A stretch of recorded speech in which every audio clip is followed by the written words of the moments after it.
The room glows softly with the light of candles. A drumbeat begins, steady, alive.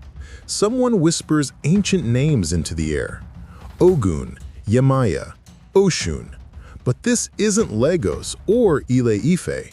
It's a small apartment in New York City. The scent of incense fills the air as voices rise in rhythm, carrying a tradition that began thousands of years ago across the Atlantic. Now, pause for a second. How did an ancient West African faith, born in the heart of the Yoruba kingdom, survive slavery, colonization, and centuries of suppression, only to rise again in the modern world? How did a religion once practiced under the open African sky find new life in cities like Havana, Rio, and even Los Angeles? The Yoruba religion isn't just history, it's living, breathing culture. Its gods, called Orishas, have inspired songs, art, and even Hollywood visuals. And trust me, the story of how they got here is wilder than most myths. By the end of this video, you'll understand where this faith began, who the Orishas really are, and how their influence is being reborn today, in churches, in fashion, and even in pop culture. And stay with me, because later you'll discover which Hollywood stars quietly honor the Orishas in their own way. You might be surprised. To understand the Yoruba religion, we first have to travel back to the lush lands of southwestern Nigeria, stretching into parts of modern-day Benin and Togo. This is where one of Africa's most sophisticated civilizations took root, the Yoruba people. Long before colonial borders divided the continent, the Yoruba had thriving kingdoms, rich art, and an intricate spiritual system that explained not just the world around them, but the very essence of life itself. At the center of it all stands Ile-Ife, a city so sacred that the Yoruba call it the birthplace of humanity. According to ancient belief, it was here that the creator, Olodumare, sent down the first divine being to form the earth and shape humanity. Archaeologists have even found artifacts in Ile-Ife dating back nearly 1,000 years. Stunning bronze heads and sculptures that seem to whisper, this place has always known greatness.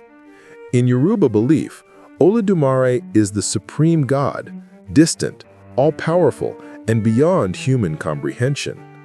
But Olodumare doesn't deal with everyday business directly. That's where the Orishas come in, divine messengers and guardians who bridge heaven and earth. Think of them as spiritual middle managers who make sure the universe runs smoothly. In a way, it's like a divine WhatsApp group.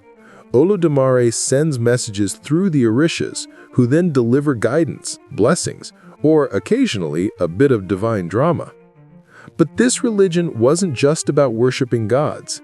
It shaped how people lived, loved, worked, and treated one another.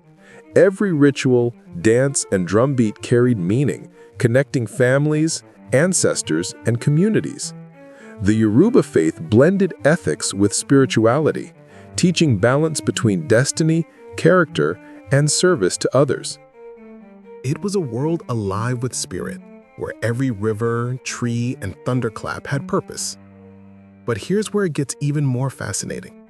How did these gods and stories, born in the heart of West Africa, survive the darkest chapter in human history and reappear across the oceans in the Americas? The story is wild. The Orishas are not distant, silent deities sitting somewhere in the clouds. They are vibrant, expressive, and deeply human in the way they interact with the world. Each Orisha has a personality, a color, a rhythm, and even favorite foods. They govern elements of nature, thunder, rivers, iron, the sea, and at the same time represent aspects of human character, strength, wisdom, love, and even anger. Together, they form a divine community that mirrors our own. Let's start with Obatala, the Orisha of creation and purity. He is said to have shaped the first humans out of clay under the direction of Olodumare. White is his color, symbolizing peace, patience, and clarity. But there's a story that shows how even divine beings can stumble. Once, before molding mankind, Obatala got a little too fond of palm wine. He became drunk and accidentally created people with imperfections, teaching humanity one of its most profound lessons. Even mistakes can carry meaning. From that day on, Obatala swore never to drink again and became the guardian of those born with disabilities. Then there's Ogun, the god of iron, war, and technology. He's the patron of blacksmiths, soldiers, and anyone who uses tools to shape the world. If Obatala builds, Ogun powers. Picture him as a fearless warrior covered in iron, clearing paths through forest with his machete. But Ogun also represents innovation. He's the spark of progress that lives in every builder, coder, or craftsman today. Without Ogun, there's no metal, no train, no technology. In a modern sense, he might just be the patron saint of mechanics and engineers. Next comes Shango, the thunder god. Bold, fiery, and known for his dramatic flair. Shango is the embodiment of charisma and leadership, often depicted with a double-headed axe and surrounded by lightning. He loves music, drumming, and dance, and when he's angry, let's just say you'll know it. He's the thunder you hear when truth demands to be spoken. Yemaya, on the other hand, is the gentle mother of the seas. Her waters nourish life and protect travelers. She is maternal, nurturing, and fierce when her children are threatened. Sailors and mothers alike call her name for safety. Her presence is often symbolized by blue and silver, like the calm surface of an ocean hiding immense depth beneath. And then there's Oshun, the goddess of love, beauty, and rivers. Golden, radiant, and graceful, Oshun embodies compassion and femininity, but don't mistake her kindness for weakness. When the other Orishas once ignored her advice, the world began to wither, and they soon realized nothing could flourish without love and sweetness. Fun fact, Beyoncé's Lemonade visuals, the flowing golden dress, the river scenes, were inspired by Oshun herself. So yes, when Queen Bee walked through that water, she was channeling an ancient Yoruba goddess. What makes the Orishas remarkable is how relatable they are. They're divine, but imperfect. They argue, fall in love, get jealous, forgive, and keep guiding humanity. Through their stories, the Yoruba people saw reflections of their own struggles: love, temptation, pride, redemption. But did you know one Orisha's mistake almost ended the world? When Obatala's drunken creation spiraled out of control, chaos spread across the earth until the Orishas intervened to restore balance. It's a story that teaches humility, that even divine power must bow to responsibility. Now imagine this. These stories, songs, and symbols would one day cross oceans, hidden inside another religion, carried by people who refuse to forget their gods. That's where it gets fascinating. When millions of Africans were forced onto ships during the transatlantic slave trade, they carried little with them. No luggage, no possessions, no freedom. But deep inside their hearts, they carried something no one could take away: their faith. Among those captured were the Yoruba, whose prayers, songs, and Orisha stories would soon sail across the ocean, hidden in memories and melodies. In the Americas and in the Caribbean, enslaved Africans found themselves in strange lands, surrounded by foreign languages and strict colonial masters who demanded conversion to Christianity. Practicing their traditional religion openly could mean punishment or death. But the Yoruba spirit was never one to bow quietly. So they adapted, brilliantly. They began to blend their beliefs with Catholic imagery. Each Orisha found a saintly disguise. Shango, the god of thunder and fire, was hidden behind Saint Barbara, who was often depicted with lightning and a sword. Yemaya, mother of the seas, found her reflection in Our Lady of Regla, the virgin associated with the ocean. Oshun, goddess of love and beauty, became intertwined with Our Lady of Charity. So while the enslaved people knelt in church, lighting candles before the saints, their hearts were whispering the names of the Orishas. When they weren't allowed to pray to Shango, they prayed to Saint Barbara. But in their souls, it was still Shango who thundered. It was a secret act of rebellion, a quiet declaration. You can chain my body, but you cannot chain my spirit. From this hidden worship, new religions were born. Santería in Cuba, Candomblé in Brazil, and Vodun in Haiti. These faiths carried Yoruba roots, but they also evolved, absorbing elements of the lands and cultures around them. Each dance, each drumbeat became both a prayer and a protest, a way of keeping ancestors alive through rhythm and resilience. And honestly, even the colonizers didn't realize that Sunday Mass sometimes had a secret guest list. The Orishas were in attendance too, dressed in saintly robes, quietly smiling from behind the altar candles. Centuries later, that spark of faith never went out.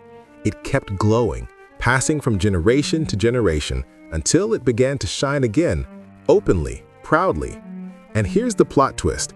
The Orishas are now trending again in pop culture and academia.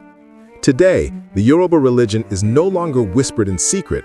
It's sung, danced, streamed, and hashtagged across the world. From Lagos to Los Angeles, people are rediscovering the beauty and depth of this ancient faith.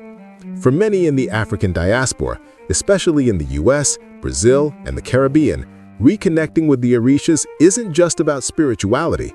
It's about reclaiming identity, heritage, and pride. It's a homecoming across centuries. Social media has become the new temple. On TikTok and Instagram, you'll find people explaining the meanings of Orishas, showing traditional attire, or performing rituals once hidden from view. Artists are painting Oshun in gold, musicians are invoking Shango's thunder in drum beats, and poets are chanting the old names in new languages. Even fashion designers are drawing inspiration from Yoruba symbols. Beads, colors, and patterns, once tied to sacred meaning, are now being worn as statements of cultural revival. Pop culture has joined in too.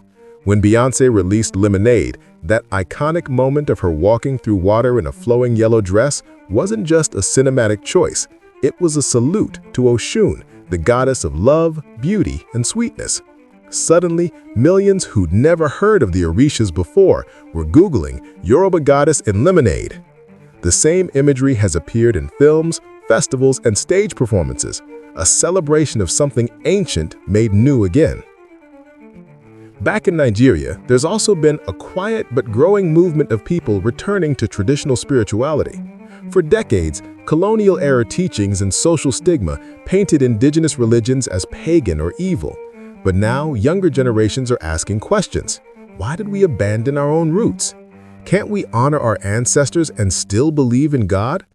Some have found that Yoruba spirituality doesn't necessarily replace other faiths, it complements them. It's less about choosing sides and more about rediscovering balance. And let's be honest, if the Orishas had Instagram, Shango would post thunder selfies every day, Ogun would show off his latest blade upgrade, and Oshun's feed? Pure gold aesthetics. So, what makes the Yoruba faith still so powerful after thousands of years? How has it stayed relevant, relatable, and radiant across continents and generations? The answer lies in the timeless wisdom at its core. At its heart, the Yoruba religion teaches that life is all about balance between good and evil, joy and sorrow, destiny and choice.